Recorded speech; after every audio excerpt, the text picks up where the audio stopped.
Na naawa ako sa kanya. Naisip ko na meron po kami sa mata pera. Nagawa na namin magpagamot siya.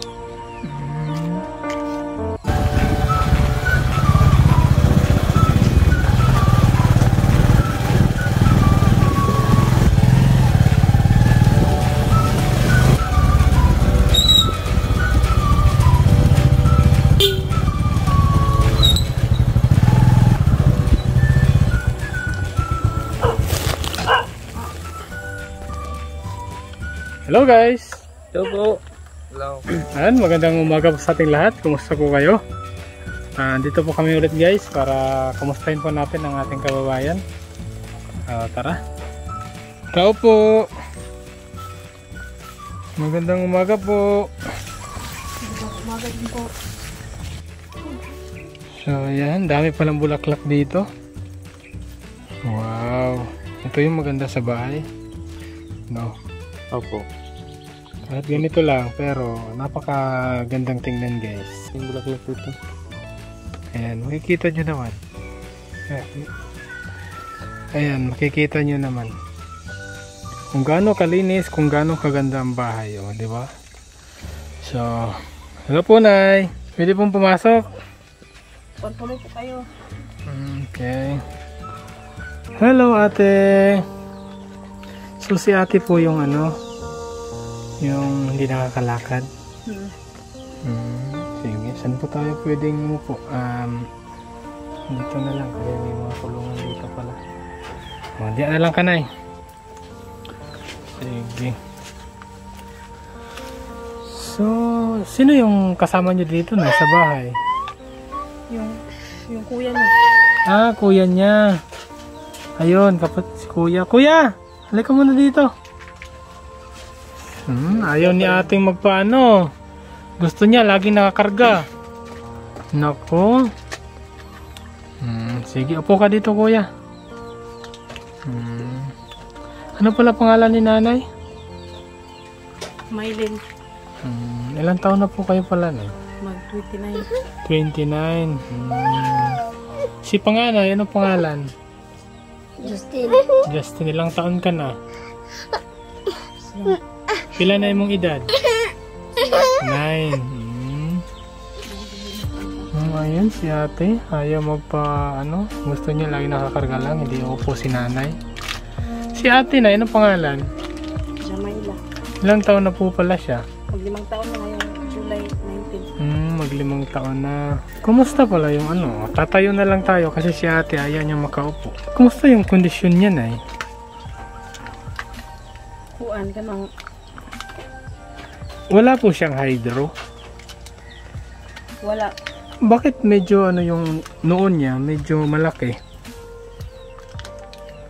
Kuan nang ito sa side. Inuuntog niya yung ulo niya. Malambot. Saan po yung malambot dyan? Dito? Ito? Oo nga pala. Sabi lang po i-EG siya at CT scan.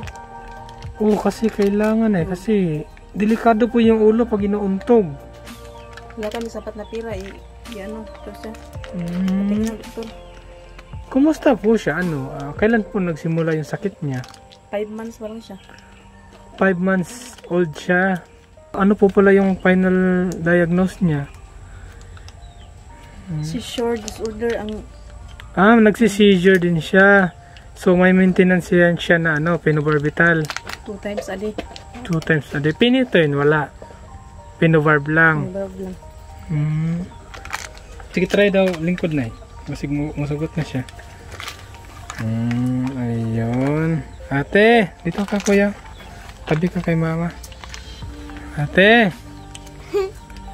Kumusta siya na? Hindi siya makapagsalita? Ilang taon na pala si ate ulit? Mag-5. Ngayong July 19. Hello ate, hello. Ate. Hello. Ate. Kailan po siya nagsimula na inuuntog niya yung ulo niya? Yung nagugutom siya. Pag nagutom siya, inuuntog niya yung ulo niya sa sahig. Naku. Minsan mapabayaan siya sa gawaing bahay. Walang magbantay. Si kuya. Binabantayan mo naman si kapatid mo. Very good. Nag-aaral ka? Anong grade ka na? Grade 2. Okay, very good. No, galingan mo sa school, no? Galingan mo sa module. Para makapagtapos ng pag-aaral, no? Natulungan mo si kapatid mo, si mama mo. Si asawa niyo pala, si mister, nasaan? Libur. Naglilibor. Ano po yung Mais. Mais. Nagbibilad. Bibilad. Okay. So, kumusta pala yung kita ni mister? 200 ang araw. 200 per day lang? Minsan wala. Ba't ang mura naman pala ng ano? Naku. Pero si ate, napa-check up niya na. Sa ni-request ng doktor, wala pa. Yung Magwa 1 year na nga yung na-check up niyo siya dun sa seizure niya lang. last year. Last year pa siya lang, na hospital. Sa St. Jude. Dahil sa seizure. Then, Request ng doktor ang i-ECG at saka CT scan. hindi niya pa napagawa. Gawa. Bakit po, Nay? Kailangan po ni Bibi. Bakit hindi po na pa-CT scan? Wala kaming sapat na tira eh. Magkano po pala yung ano? Siguro yung CT scan nasa mga 5,000. Kapin. 5,000 plus. Yung EEG naman sigurado nandun din sa mga 10,000. 10,000 din, no? Kasi yung anak ko na EEG na CT scan na. So si ate, naku, kumusta yung ano niya, yung ulo niya malambot? Hindi naman siya nasasaktan. Umiyak siya kapag Inuntog niya. Oo nga, kasi lumambot na yung ulo niya dati, hindi ganyan. ano yung 2 taon pa siya. 2 taon siya, malambot na yung ano niya kahit hindi pa niya inuuntog. Or lumambot lang dahil kakauntog niya. Okay. Hanggang ngayon. So hindi talaga ganyan ang yung ulo niya dati. Kasi nga, patingin ako ate. Tingin ako ulit. Ayan, yung ulo mo, wag mong iuntog. Lumambot na. Bumukol lang yung noo mo. No, wag mong iuntog na. Kumusta yung ano niya, Nay? Yung kondisyon niya sa katawan niya, yung paggalaw niya, ano sabi ng doktor? Ibre mag-atake daw siya. Mabrindan. Pag nagsi-seizure siya. Last year na-seizure siya. Hindi siya makalakad. Hindi siya makalakad, nawalan siya ng lakas. Nawalan siya ng lakas. So yung paa niya, Mag-seizure siya 2 hours to 4 hours. ba't ang tagal? Grabe good oh. Anong klaseng seizure yan? Sabi ng doktor.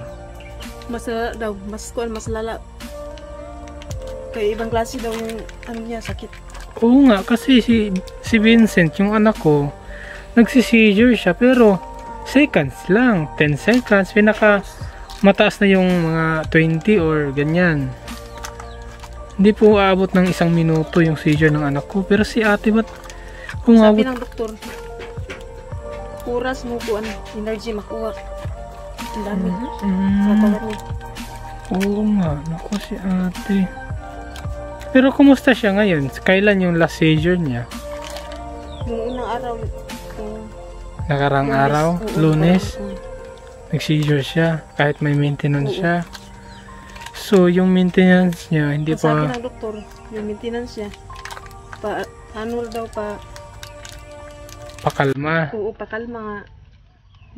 Hindi matagal ang pag ano niya. So, Seizure. hindi mapipigilan sa gamot. Mm-mm. Sabi hindi mapigilan. Yung sabi ng doktor, may EEG siya at CT scan. Kung kunin nila yung kuan. Yung result, para ma-check nila. Oo, kasi May gamot pa kailangan. daw. Kailangan nila ma-check yung utak talaga, Oo. number 1. May gamot pa daw. Kuya, kumusta ka? Si kapatid mo, nagdadasal mo gabi-gabi. Nanggagaling na siya. Very good. Kasi kawawa yung kapatid mo. Check! Naog! Yan yung aso guys, napakalambing. Baba!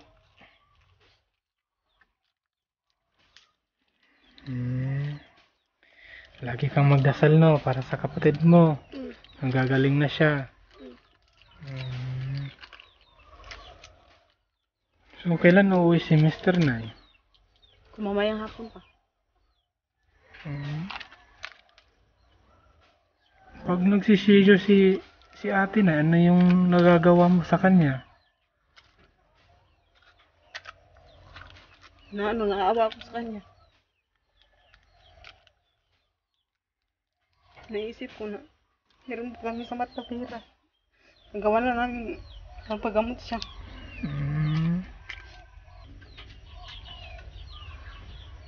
Ate, huwag mo na iuntog yung ulo mo no. Ate.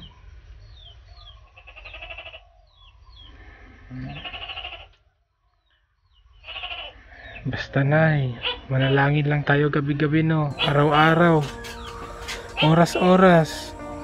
Kasi para sa karamdaman ni ate, iba po pala yung ano niya, seizure niya. Malala pala yung seizure niya. Ngayon lang ako nakarinig na umaabot ng 3 oras. Naawa ako sa kanya kasi hindi mang taon siya. Hindi pa siya marunong salita. Oh ate, wala ate. So, sige. So, kaya din po kami nandito nay. Kasi may gusto magpapaabot ng pagmamahal sa inyo. At kunin lang po ni Angie the box. Ayan, arigato. So, ate, may biscuit. Gusto mo ng biscuit? Ha? Gusto mo ng biscuit? Ate.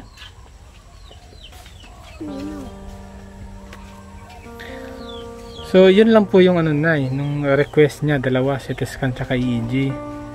Pero last year pa yung risk naman na request. So, 1 taon na ngayon. July. Okay. Sige, at ayan, may groceries. Ayan, dala-dala po ni Kuya Bernard. Arigato. So, ayan. Oh, ate, biscuit, ate, oh. Oh, gusto mo ng biscuit? Ha? Oh, gustong-gusto pala ni ate, oh. Yung, sige, kuya, pagbuksan mo si ano, kuya, si ate. Pagbuksan mo si ate. At yan, bigas. Dala-dala ni Angie the box. Arigato. Ayan, groceries po yan ay para sa inyo. Galing po yan kay Tito Country Boy. So, ayan, bubuksan lang po ni kuya. Sige. Paano ba? Yan, yan. Okay, makakain mo si ate niyan? Sige. Sige kuya, pagbuksan mo si ate. Lagay mo muna dyan sa gilid. Yan. Para makakain na si ate.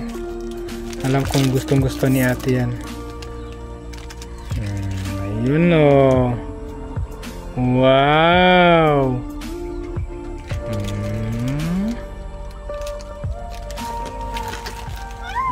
Ayan ate, may biscuit ka na, no?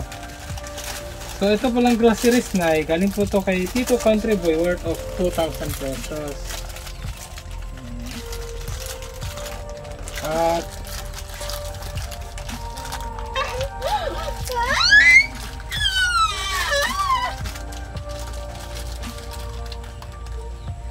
si Tito Perdon Angeles Los Biminda, nagpadala po siya ng 2,000 para po sa inyo, para pandagdag sa paggamot ni ate.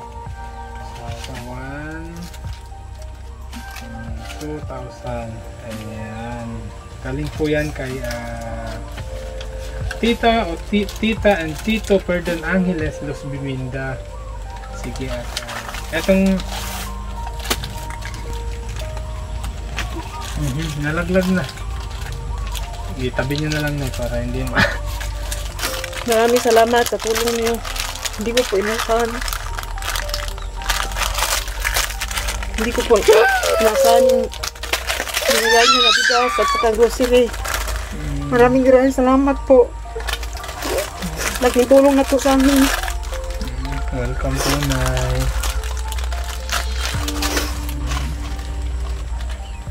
Basta, Kuya, Nay, lagi tayong mag-pray, lagi tayong magdasal.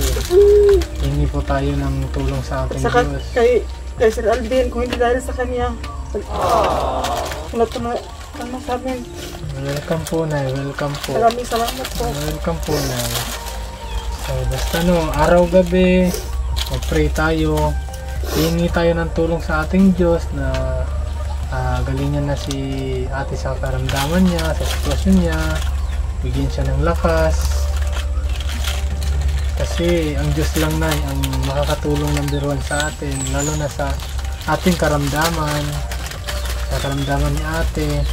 Number 1 po ang Diyos. Siya lang po ang makakagamot sa atin.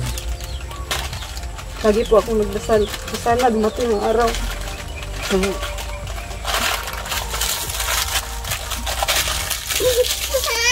Hindi pabayaan niya lang sa atin. Ate, masarap ate. Masarap, ang sarap ng kain ni ate. Oh. Lagi ako nagdarasal araw-araw. Sana magawa namin mapatingin sa doktor. Ganyang sakit. Dahil hirap siyang alagaan. Hindi siya makasalita. Hindi ko alam yung gusto niya. Hindi niyo po alam kung anong masakit sa kanya. Basta na. Mga pangangailangan niya araw-araw. Hindi siya kadayapir dahil sa walang tira. Minsan. Basta na si ate, huwag niyo pabayaan. Gagawin natin ang lahat kung ano yung makakaya natin para sa kanya. Kasi alam natin na hindi siya kagaya sa kuya na makapagsalita, makagawa kung ano yung gustong makapaglaro. Ate, panggamot mo yan natin, no? Hindi ko pinaasahan kung tulong niyo. Welcome po, Nay. Ngayon, dumating kayo sa aming tahanan. Welcome po. Wala pong ibang nagplano para kayo mapuntahan namin kundi ang ating Diyos. Kaya huwag tayo mawalan ng pag-asa, lagi tayo mag-pray sa Kanya, hingi tayo ng tulong. Kasi alam ng Diyos lahat, lalo na ang ating buhay, siya lang nakakaalam. Kung dahil kagabi mo, umiiyak pa ako. Dahil sa niya, sakit. Sinasabihan ko yung asawa ko. At saka sinabi naman niya, wala kami sapat na pira. Hindi po kaya ni tatay na ma-CT scan, ma-EEG kasi Hirap lang kami. yung minsan wala siyang trabaho. Minsan walang bilad. Pagka wala siyang bilad na yung racket niya. Biyahe siya. Naghahabal-habal din siya. Okay. Yan. Ate, pagaling ka ate, no? Ate. So, ayan guys. Napakasarap sa pakiramdam. Nakapagpaabot na naman tayo ng pagmamahal. Lalong-lalo na kay ate sa karamdaman niya. Kay tita, tito, Perdon Angeles, Los Luminda, kay tito, Country Boy. Maraming salamat po tita, tito sa inyong pinaabot na pagmamahal para sa ating kababayan. Lalo na sa karamdaman po ni ate. At ang Diyos na lang po ang bahalang magbalik sa kabutihan niyo po sa ating kababayan. Pagpalain po kayo ng ating Diyos. Maraming salamat sa inyong walang sawang panonood at suporta. Ingat po kayo lagi. Bye bye.